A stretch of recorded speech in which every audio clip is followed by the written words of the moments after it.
ওম জননীং শারদাং দেবীং রামকৃষ্ণং জগদ্গুরুং পাদপদ্মে তয়ো শ্রিত্বা প্রণমামি মুহুর্মুহুঃ।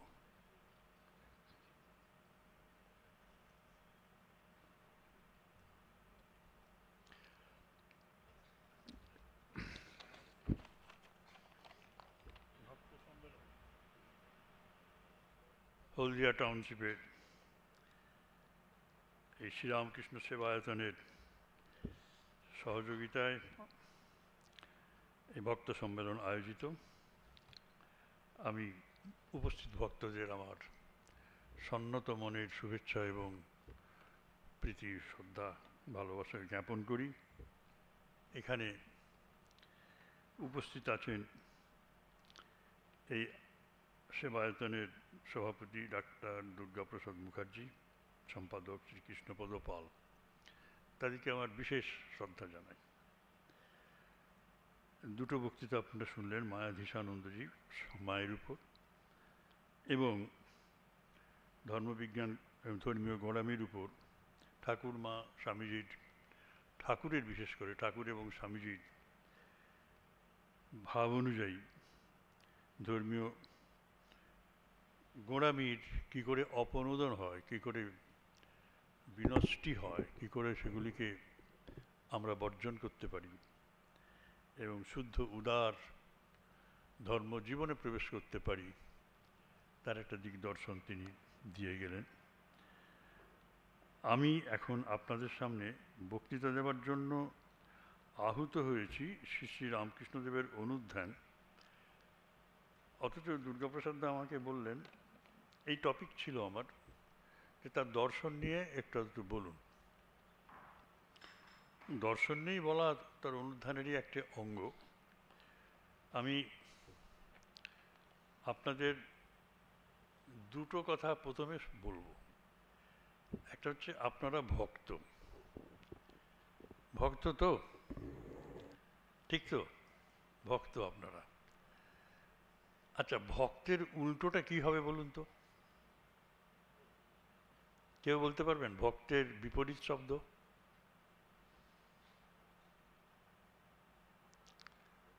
হ্যাঁ, আমি বলি বিভক্ত।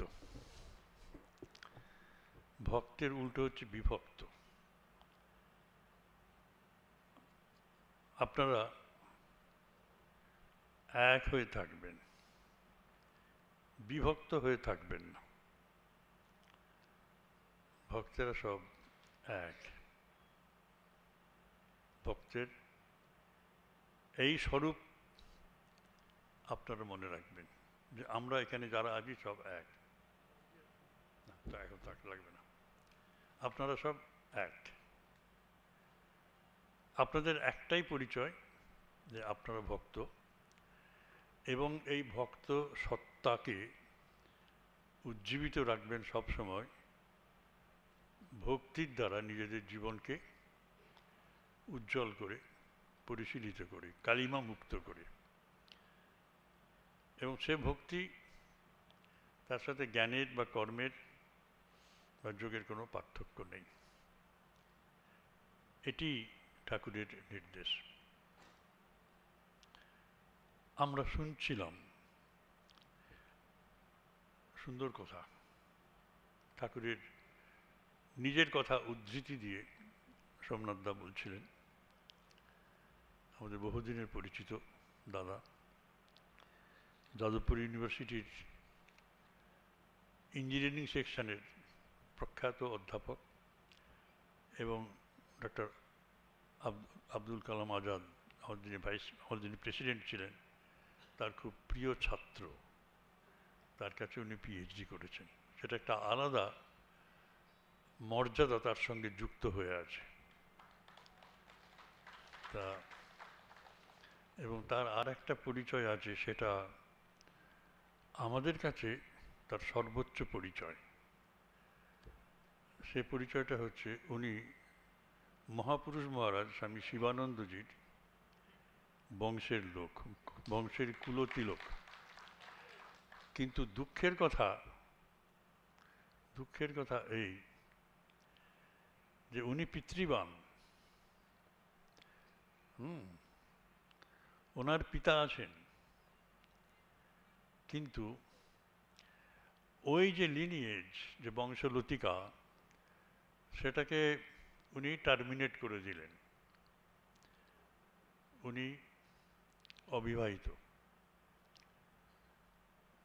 আমরা এই পরিবারের শুদ্ধ রক্ত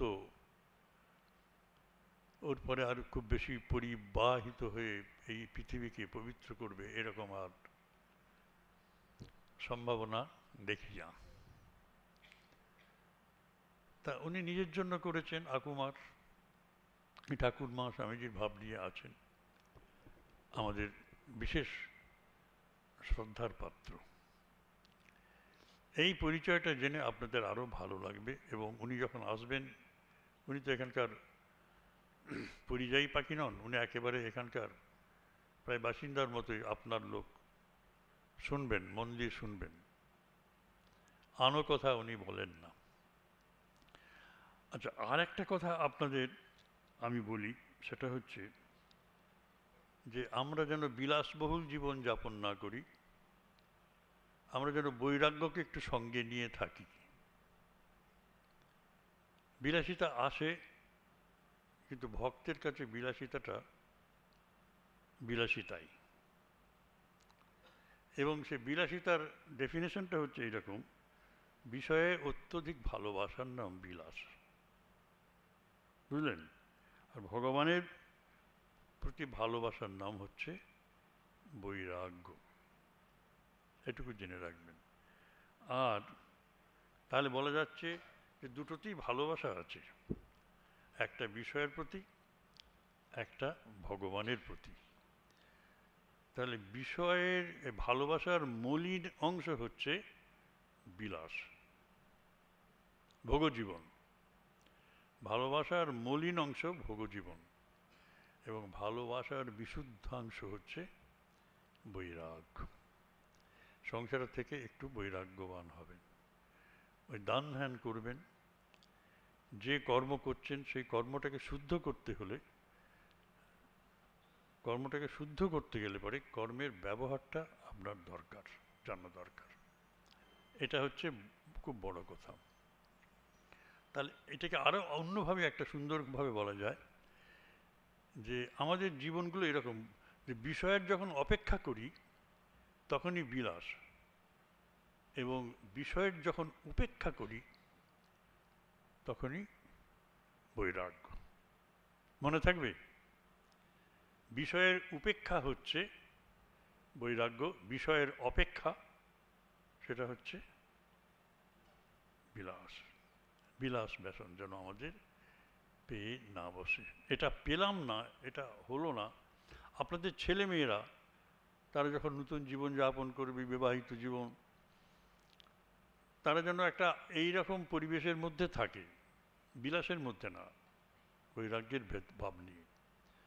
তা নইলে আপনারা বলবেন যে আমার বউ আমার বাড়ি থেকে কিচ্ছু দিল না আমার ছেলেটাকে, দেওয়ার কি দরকার? ওই যে বিষয়ের জন্য অপেক্ষা করে আছেন, ছেলেটা আমার আছে, তার বিয়ে দিলে এইসব আসবে, ভেরি ব্যাড। এটা একটা জিনিস। এবং আর একটা জিনিস আপনাদের জানাই, সেটা হচ্ছে, সেটা আরো গভীর। একটা হচ্ছে অহংতা, অহংভাব, আর একটা হচ্ছে মমত্ববোধ, মমতা। অহংতা আর মমতা যদি পারেন একটু লিখে নেন, কাগজ যদি থাকে এটা কাজ দেবে। এটা কিন্তু আমাদের স্পিরিচুয়াল লাইফের গোড়ার কথা, অহংতা এবং মমতা। জীব নিজেকে নিজেকে শরীর ভাবে,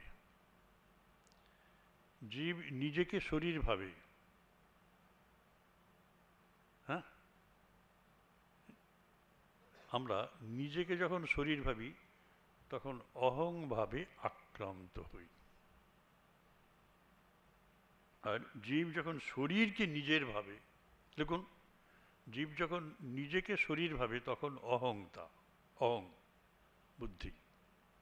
জীব নিজেকে শরীর ভাবে, অহং বুদ্ধি। আর জীব শরীরকে নিজের ভাবে, সেটা হচ্ছে মমতা। এর মানেটা কিছু দারুণ মানে, যে আমি শরীর, এই যে আমাদের সোমনাথ দা সব বলে গেলেন যে বিজ্ঞানীরা ভাবে কি, বিজ্ঞানীরা তো সব নাস্তিক, তারা ভাবে যে আমি ছাড়া আর কেউ নেই। সেই আমিটা তাদেরকে না, এই শরীরটা। সংসারের 15 আনা লোক এই ভাবেন যে আমি মানে আমার এই শরীরটাই তো আমি। এই শরীরটা দেখা যায়, শরীরটাকে দেখা যায়, এবং যেটা দেখা যায় সেটাই আমি। অদ্ভুত ব্যাপার, শরীরটাকে আমি ভাববো না তো কাকে ভাববো, তাই না? কি বলুন, শরীরটাকে আমি ভাববো না তো কাকে আমি ভাববো? এই প্রশ্নটা তো রাখুন, শরীরটাকে আমি ভাববো না তো কাকে ভাববো আমি? এটা হচ্ছে মহা ভুল, মস্ত বড় ভুল।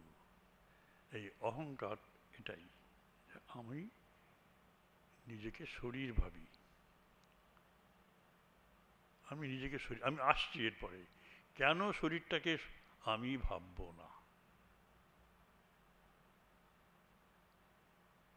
হ্যাঁ, আমি শীর্ণ, আমি জীর্ণ, আমি রোগা, আমি ফর্সা, আমি কালো, আমার শরীরটা কিন্তু বলছি, তাই না? আমি বিদ্বান, আমি বুদ্ধিমান। We are pointing to our own bodies. আর পরেরটা কি বললাম? শরীরটাকে যখন জীব নিজের ভাবে, শরীরকে নিজের ভাবে, আর নিজেকে শরীর ভাবা আর শরীরটাকে নিজের ভাবা, এটা আমার শরীর, তোমার নয়, আমার শরীর। এর থেকে সম্বন্ধগুলো এসে যায়, এটা আমার ছেলে, এটা আমার বাড়ি, এটা আমার জমি, এই আমার জ্ঞান, আমার ঘর, এটা কার? এটা আমার। এটা কার? এটা আমার। এই যে পজেশন, প্রথম ভুল হলো যে আমি নিজেকে শরীর ভাবলাম, আর দ্বিতীয়, শরীরটা কি ভাবছি যে আমার। এই সম্বন্ধ জ্ঞান, এটা কার বাড়ি? আপনার, আমার বাড়ি। এটা কি ঘর? এটা ঠাকুর, এটা আমার, এটা ঠাকুর। তাহলে আপনার সবই যদি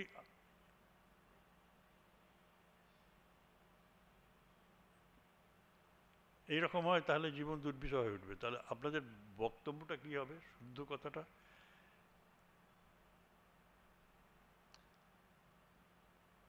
যেখানে আমার কিছু নয়, ঠাকুর বলছেন আমার কিছু নয়, শরীরটা আমার নয়, শরীরটা চলে গেলেও আমি থেকে যাব। আমি সেই কথায় আসছি, শরীরটা চলে গেলেও আমি থেকে যাব। আশ্চর্য না? শরীরটা আমার নয়, শরীরটা আমিও নই। আমি গেস্ট হিসাবে আপনার গেছি, আপনি সব দেখাচ্ছেন ঘুরি ঘুরি ঘুরি, এটা আমার বাগান, এটা ঠাকুরের বাগান। আপনি ভক্ত মানুষ, আপনি এটা ঠাকুরের বাগান। তারপর এই সব দেখালেন, বাড়িটা ঠাকুরের বাড়ি। ঠাকুর ঘরে গেলেন, ঠাকুর ঘরটা, এটা এটা এটা কি? এটা ঠাকুরের ঘর। তা তোমার কি? বলে ঠাকুরটা আমার, আমার ওই ঠাকুরটাই আমার, বাকি সব ঠাকুরের ঘর।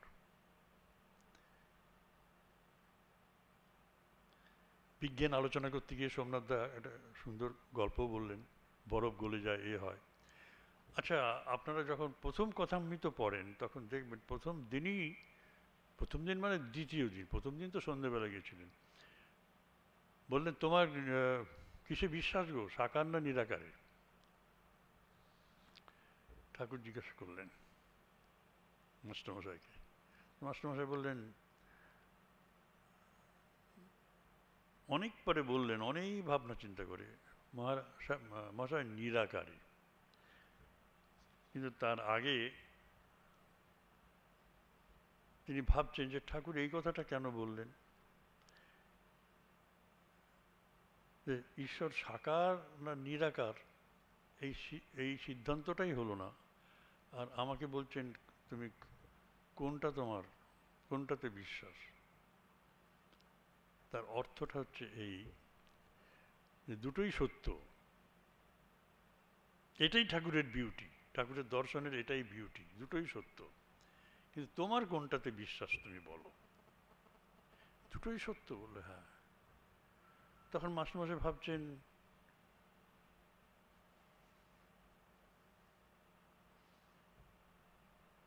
একটা সত্য দুটো বিরুদ্ধ অবস্থায় থাকতে পারে? বলে দুধ সাদা, দুধ কি কালো হতে পারে?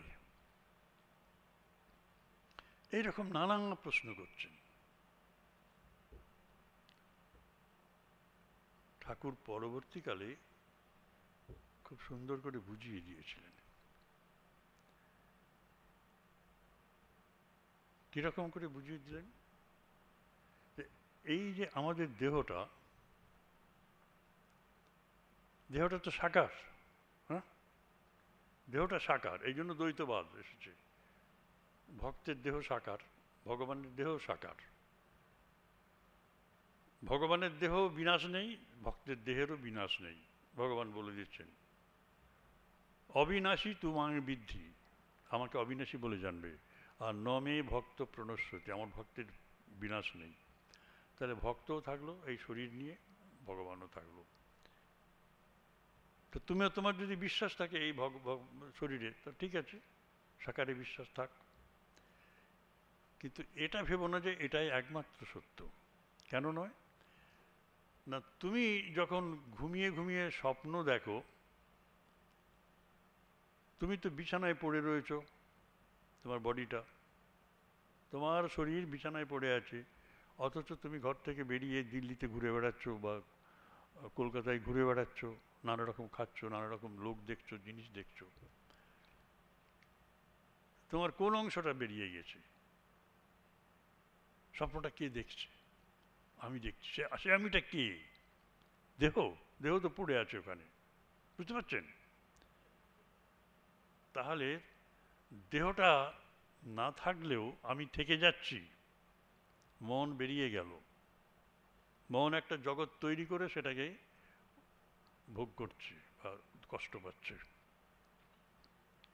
ওই মন যদি ফিরতে না পারে, আপনি মারা গেলেন। যদি মন ফিরে আসে তাহলে আপনি আবার জেগে উঠলেন। এটা স্বপ্নে হলো, তাহলে সাকারও সত্য হলো। তার চেয়েও কঠিন এবং মহৎ সত্য হচ্ছে, মহত্তর সত্য হচ্ছে মন। আপনারা আপনাদের মনকে দেখেন না, যে জিনিসটা দেখি না সেটা আরো সত্য, আরো সত্য। এবং স্বপ্নগুলো মিথ্যে নয়, কারণ আপনার ভেতরে অধিকতর সত্য শরীরের চেয়েও, সেই যে মন, সে এই জিনিসগুলো দেখছে। এইবার আপনি ঘুমিয়ে পড়লেন, সেখানে মনও নেই, আত্মাও নেই, এই মনও নেই আর বুদ্ধিও নেই, শরীরও নেই। সেই অবস্থাটা আপনার নিরাকার, পরিপূর্ণ নিরাকারের অবস্থা। মন তবু আছে, ঘুরে বেড়াচ্ছে চারদিকে, তারও শরীর আছে, কিন্তু গভীর ঘুমে আপনি যখন আছেন, তখন আপনার আত্মচৈতন্যের সঙ্গে, ওই যেটা মহারাজ এই সোমনাথদা বলছিলেন যে অন্তঃপ্রকৃতি, বহিঃপ্রকৃতি বন্ধ হয়ে গেল, অন্তঃপ্রকৃতিতে আপনি প্রবিষ্ট হয়েছেন, চৈতন্যে প্রবিষ্ট হয়েছেন।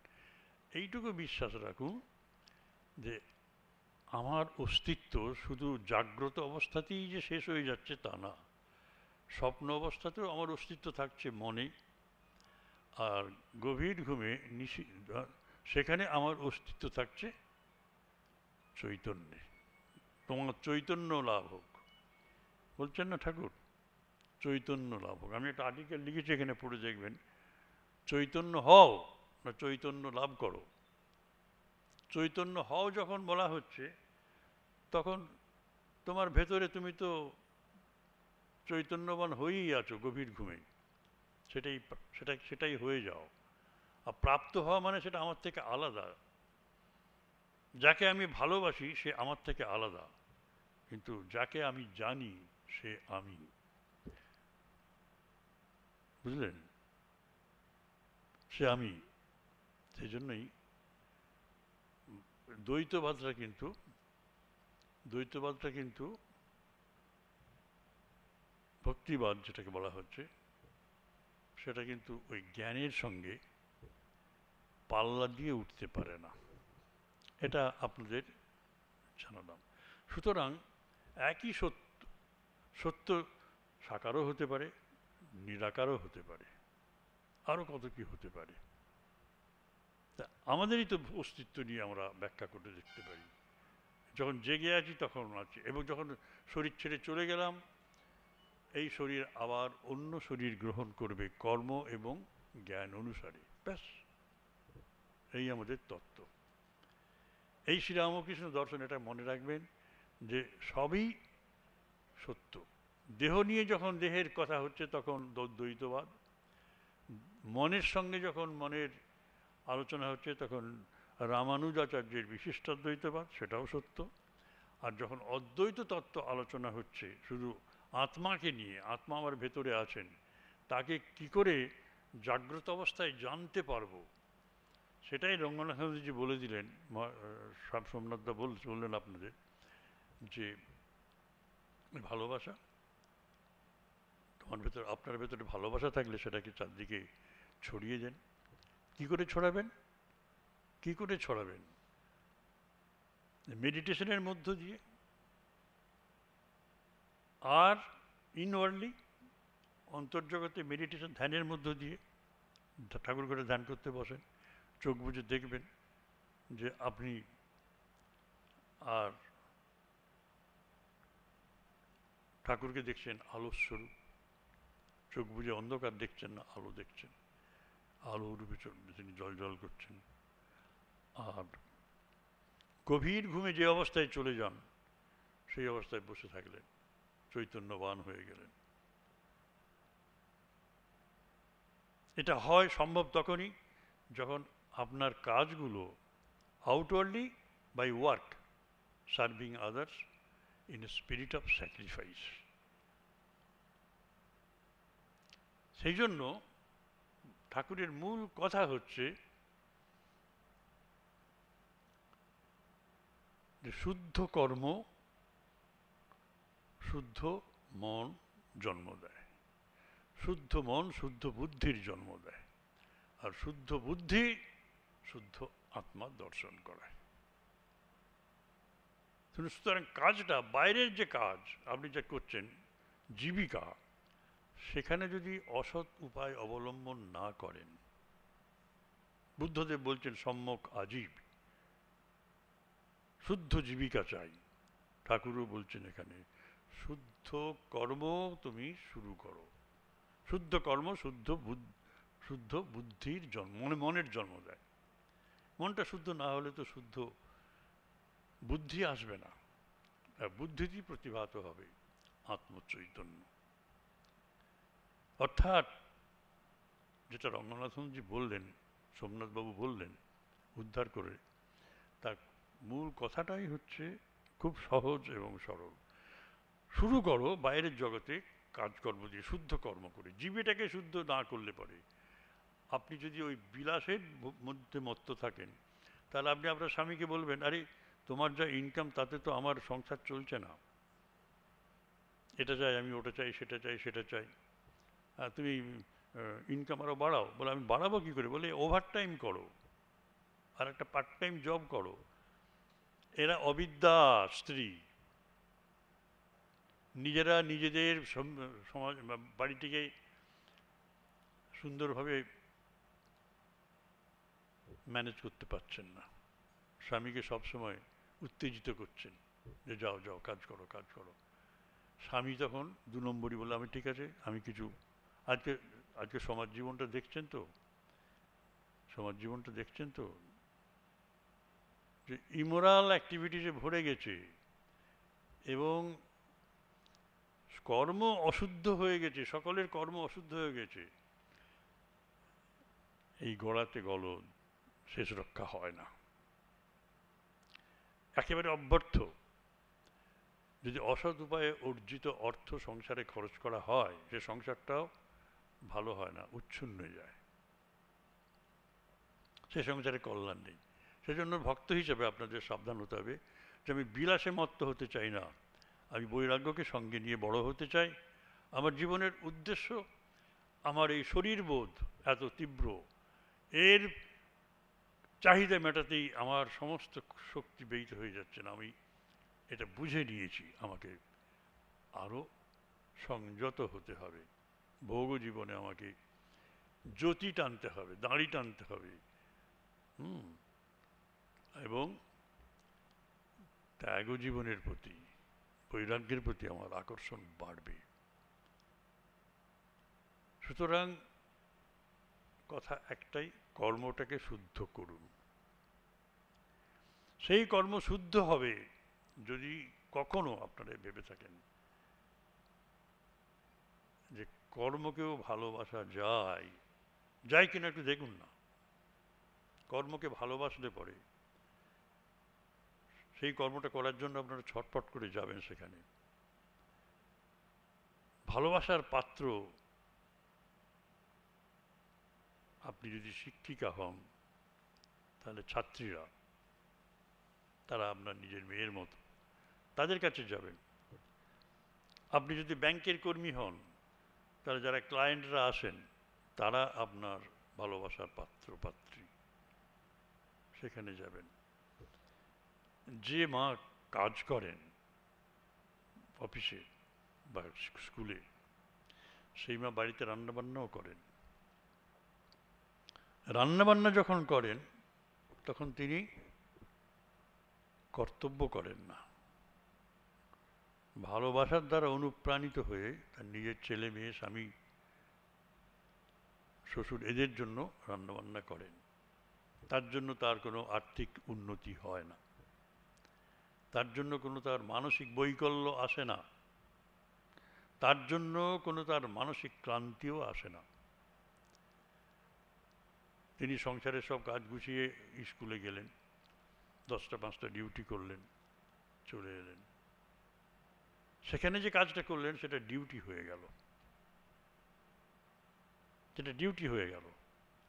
সেখানে ফাঁকি দেবার মানসিকতা থাকে, কিন্তু এই অবস্থার মধ্যে আপনারা 1 মাস কাটিয়ে দেখুন জীবনটা কত নিচে নেমে যাচ্ছে।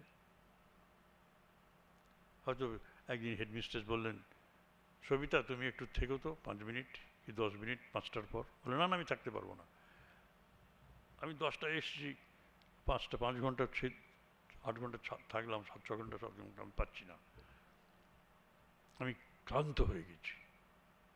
হ্যাঁ, আপনার ক্লান্তি স্বাভাবিক। কারণটা কি জানেন? ক্লান্তিটা কেন এলো কখনো ভেবে দেখেছেন? এই ক্লান্তিটা কেন এলো? ক্লান্তিটা এলো ওই লেখাপড়া যে শেখাচ্ছেন সেটা আপনি ভালোবেসে শেখাচ্ছেন না, ডিউটি হিসেবে করছেন।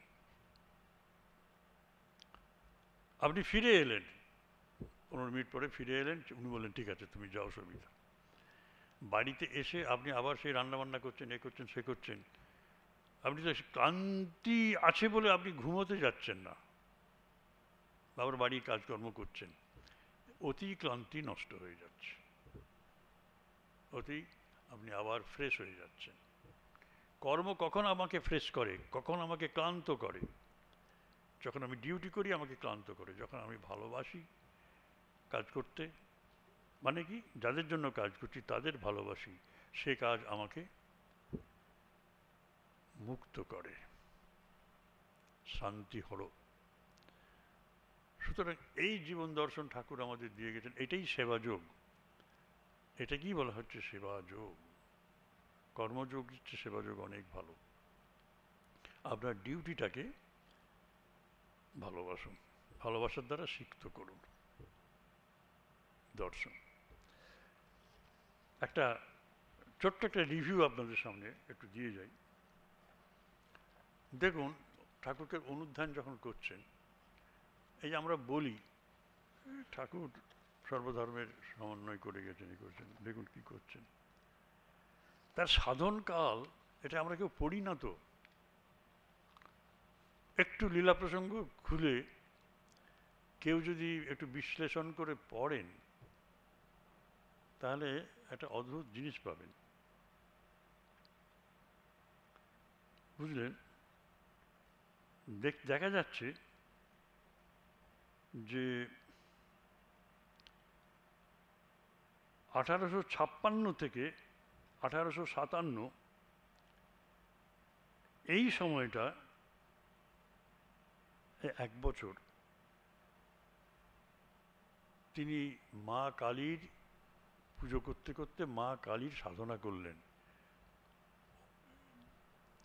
এবং এখানে গুরু ছিলেন না, শুধু ব্যাকুলতা নিয়ে, মা দেখা দিবি নে, গুরু ছাড়া ব্যাকুলতা নিয়ে তার প্রথম সাধন জীবন শুরু হলো। তীব্র আকুতি এবং বলছেন যে বিচার বুদ্ধিতে বজ্রাঘাত দাও মা, সংস্কার বর্জন হয়ে গেল, মুক্তমতি হয়ে গেল, আর তিনি মা কালীর দর্শন পেলেন। এই দর্শনটাতে ঠাকুরের সামনে কোনো গুরু ছিল না।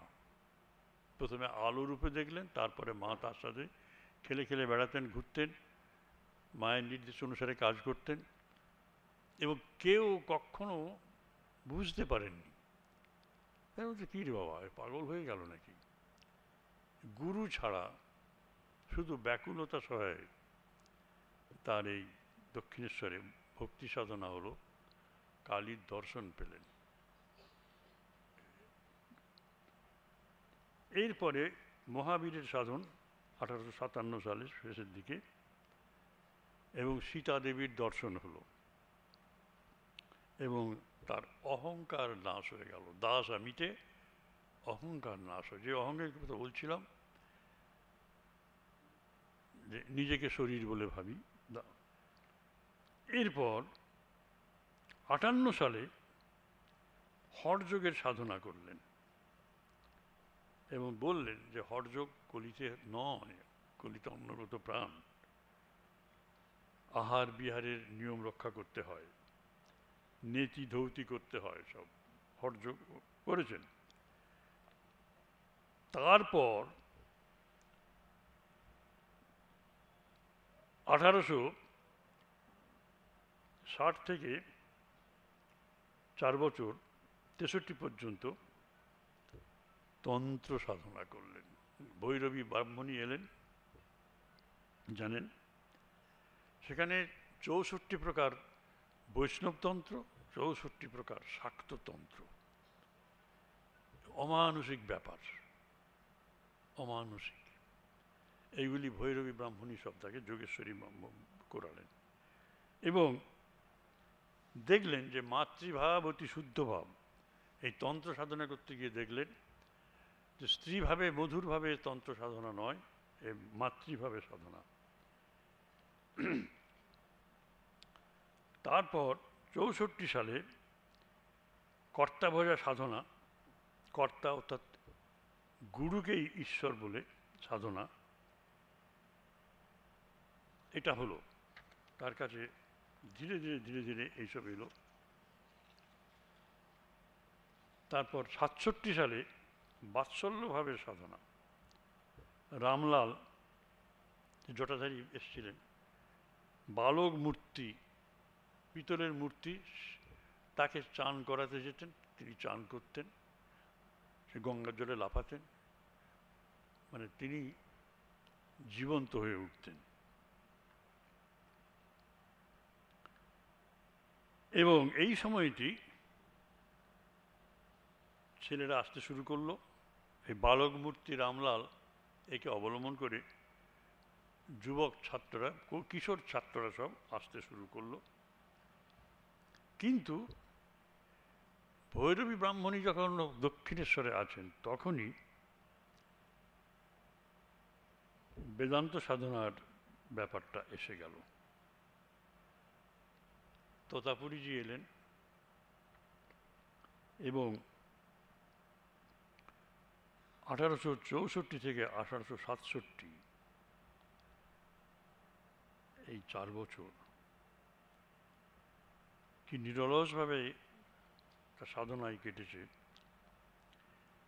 3 দিনে সমাধি লাভ হলো, নির্বিকল্প সমাধি, যেটা বললাম আত্মচৈতন্য লাভ, ধ্যানের জগতে চলে গেলেন এবং সমস্ত ভেদাভেদ দূর হয়ে গেল। বেশ্যা এবং সতীলক্ষ্মী দুজনের মধ্যেই তিনি মাকে দাঁড়িয়ে থাকতে দেখছেন, কোনো ভেদ নেই। অন্যের বিষ্ঠা মুখে দিচ্ছেন, কোনো ভেদ নেই। তারপর 67-66 সালে ইসলাম ধর্ম সাধনা করে মোহাম্মদের দর্শন পান এবং তার ভেতরে বিশ্বভ্রাতৃত্ববোধের মানসিকতা প্রবেশ করল।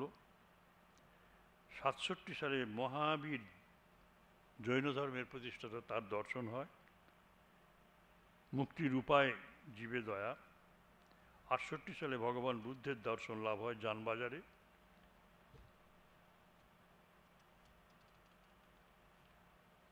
এবং আর্তপীড়িতদের জন্য তার মন ব্যাকুল হয়। তারপর নানকের দর্শন হয় 1869 সালে। ঈশ্বর সর্বভূতে আছেন। তারপর 1872 সালে ষোড়শী পূজা দক্ষিণেশ্বরে সারদা দেবীকে,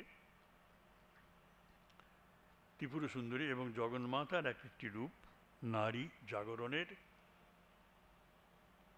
সূচনা শুরু হলো। শেষকালে 1874 সালে ভগবান যিশুর দর্শন। এই সাধনকাল 12 বছর। এগুলো সবগুলি সাধনা করেছেন, সব ধর্মের ভেতরে গিয়ে, এটা মনে রাখবেন।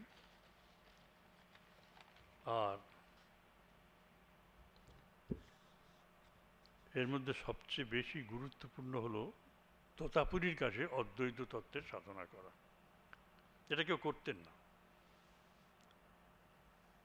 এবং তোতাপুরী যখন বললেন যে তুমি সাধনা করবে, বলে মাকে জিজ্ঞাসা করে এসি। মা বললেন হ্যাঁ। মা মানে মা কালী, তোর জন্যই এসেছে। তোতাপুরীর কাছে গেলেন। তোতাপুরী বললেন সন্ন্যাস নিতে হবে। বলে আমার মা আছেন নববতে, আমি মাকে বাদ দিই। বলে সন্ন্যাস ছাড়া অদ্বৈত সাধনা হয় না। সুতরাং তিনি সন্ন্যাস নিলেন গোপনে, মাকে না জানিয়ে। এবং 3 রাত্রি ধরে ঠাকুর চাঁদনিতেই শুয়ে থাকতেন, সেখানেই আহার করতেন, ধ্যান করতেন পঞ্চবটিতে। এই মাধবীতলায় 3 দিন ধ্যানের পর তার নির্বিকল্প সমাধি হয়। তোতাপুরী অবাক। 3 দিন ধরে সমাধিস্থ হয়ে আছে, বাইরের কোনো হুঁশ নেই। তারপর এই 3 দিন ধরে হলো এবং এই যে হুঁশ নেই, তোতাপুরী তো অবাক যে আমার এটা 40 বছর লেগেছে, 3 দিনে হয়ে গেল, কি জিনিস। এদিকে ভৈরবী ব্রাহ্মণী তখন উপস্থিত। তিনি বললেন বাবা, ভক্তির হানি হবে, বেদান্ত জ্ঞানের জিনিস, ওটা ছেড়ে দাও, যাবে না। কিন্তু উনি তো মায়ের নির্দেশ পেয়েছেন। ভৈরবী ব্রাহ্মণী কথা অস্বীকার করলেন। সে তোতাপুরীকেও শিক্ষা দিলেন যে তুমি, তোতাপুরী আবার বলতেন তুমি আবার হরিনাম করো কেন, তুমি তো নির্বিকল্প সমাধি লাভ করেছো। বললে না, আমি মাকে ডাকি। তা তোতাপুরীকে মা মানিয়েছিলেন। তোতাপুরীর অনেক কষ্ট হয়েছিল, পরে জানেন তার শরীর খারাপ হয়, এবং এই যে সর্বভূতে তিনি আছেন অভেদ, সকলকে সম্মান করবে, এটা অন্যভাবে তো ছিল না, অন্যভাবে তো ছিল না, হয়তো দ্বৈতভাবে ছিল না, সাকারভাবে নেই, এই নিরাকারভাবেই আছে। এবং স্বামীজিকে এই নিরাকারভাবেই দীক্ষা দিয়েছিলেন, ছুঁয়ে দিয়ে বললেন সব চৈতন্যময় দেখ, আমিও দেখি তুইও দেখি, তিনিও দেখছেন সব চৈতন্য। এবং তাকে বললেন, মা তাকে বললেন যে সব তো তুই পেলি, এবার ভাব মুখে থাক। ভাব মুখে থাক মানে তুই তো দেখলি আসল তত্ত্ব, আবার এই দেখলি দ্বৈতবাদের এই জগৎ, জগৎটাও কিন্তু ওই চৈতন্যে জড়ে আছে, সুতরাং তুই মাঝখানের দেয়ালে থাক, ওটাও দেখবি এটাও দেখবি। ওই চৈতন্যের ভাব এই জগতে পরিব্যাপ্ত কর, সেবার মধ্য যে শিবজ্ঞানী জীবসেবা। তা নইলে অদ্বৈত ভাবনায় প্রতিষ্ঠিত হলে পরে সেবার ভাব থাকে না। এই ভাবমুখে কথাটা মানে সব ভাবের উৎসে তুই আছিস, এই জগৎটাকে নিয়েও তোমাকে থাকতে হবে। এই ভাবমুখে থাকার অর্থ হচ্ছে এই জগৎকে নিয়েও থাকো, এই জগৎটাও সত্য, ব্রহ্ম সত্য, ব্রহ্মময়, মায়াময় বলে উড়িয়ে দিও না। শঙ্করাচার্য মায়াময় বলে উড়িয়ে দিয়েছিল। স্বামীজি এই নূতন চেতনার সন্ধান পেলেন, বললেন আমি যদি দিন পাই, যদি সেরকম দিন আসে তাহলে এই তত্ত্ব প্রচার করব। বৈষ্ণব ধর্মের যে কথা আছে, বৈষ্ণব পূজন, নাম গুণগান কীর্তন আর জীবে দয়া। তা ঠাকুর বললেন যে না, জীবে দয়া নয়, শিবজ্ঞানে জীবের সেবা। স্বামীজি বললেন এই তত্ত্ব পেয়ে গেলাম,